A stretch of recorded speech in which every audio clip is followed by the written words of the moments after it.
given to you and not what's in you.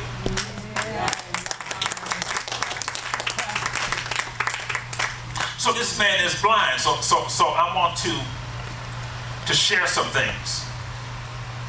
If I can't see, if I can't see properly, then I won't be able to siege that what belongs to me. And then I settle of becoming or being a slave to my condition and circumstances. There's some people that's rejoicing in your blindness. And they don't never want you to come into an accurate connection. The man of God talked about an atmosphere of answers. To be in an atmosphere of answers. You need to be in an atmosphere where you can get answers. Not continue of an increase of your problems. Now hear this man, he's blind. Jesus sees him. His disciples thinks it's sin. But he sees God. You see it? He sees God. He sees a God opportunity. I wonder what would happen if we stop looking at everything as sin and start looking at it as a God opportunity. And that God has given me to be a conduit of an answer. Listen, you don't have to be a prophet to prophesy. Matter of fact, you that are connected to this house, you have the ability to prophesy.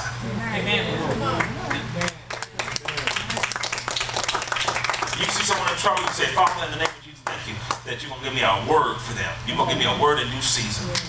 And Father, I thank you now. And it may just be, brother, God said, you know, like yesterday, I was somewhere, the Lord gave me a word for somebody. And I spoke, and I says, I don't know. I says, I see something, I see somebody trying to go to a party. God said, don't go. I was trying to figure out why the folk was mad. Certain people was mad. I found out later that that two young ladies, that they were on their way to a party that night. I know one was going to be all mean. And I said, there's going to be danger at this party, but God said, don't go to the party. And I guess they figured, this prophet, he done messed me up. He done messed up my party. This Saturday night, I'm trying to go party. But God's going to use you. God wants to use you to be an answer to somebody's problem.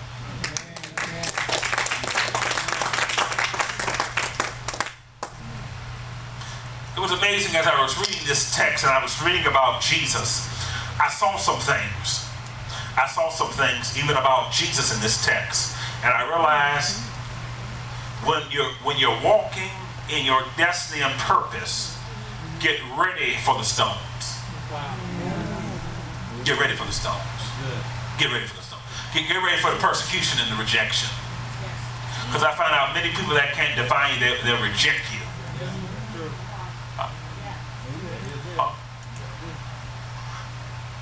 They'll reject you, and they'll you know, like they'll say you're out of the box. You teaching heresy. Get ready for the stones. And I realize it's about God, that God will hide you from the wrong people but reveal you to the right people.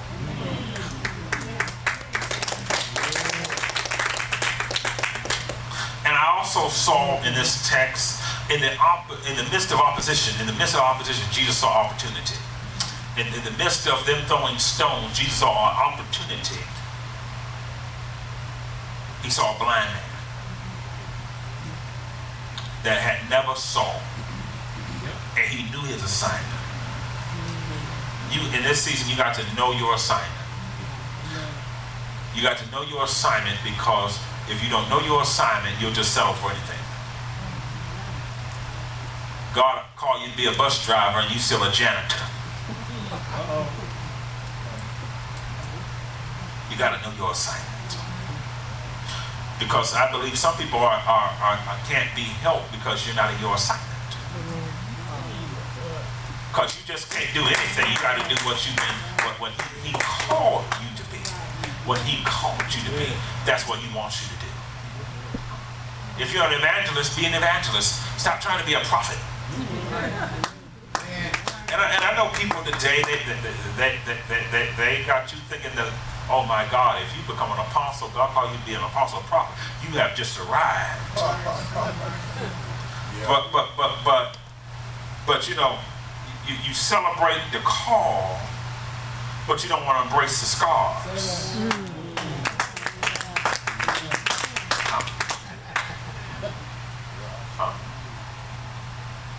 You know, you want to embrace that God uses your mouth to prophesy a word to somebody, but they don't understand the burden, the stuff you got to go through to get that word and bring it to them.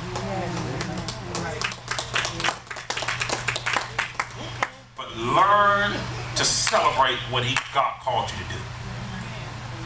And don't look at that I got to be an apostle and a prophet to fulfill God's work. If God wants me to be an evangelist, I am satisfied to being an evangelist, and I'm going to be faithful to be an evangelist, a faithful evangelist, a consistent evangelist. That, you know, I'm not going to let people devalue what God's put in me and say, now you know, the Lord told me you're supposed to be a prophet.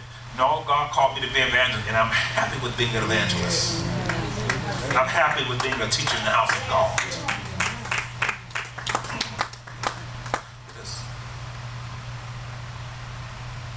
Jesus talking about the works of God being made manifested. I like what the Amplified says. It says that the workings of God should be manifested, displayed, and illustrated in Him. God wants to put you on display.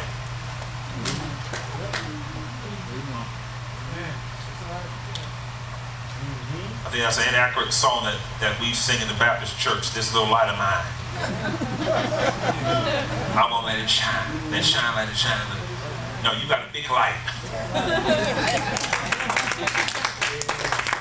And He wants to display Himself through you. It ain't about you, but He wants to demonstrate Himself through you to somebody else, that they may get their deliverance, that they may get their breakthrough. And wait a minute, you ain't standing there and they get their breakthrough Sunday morning, and you come Sunday afternoon to the pastor. Pastor, hey,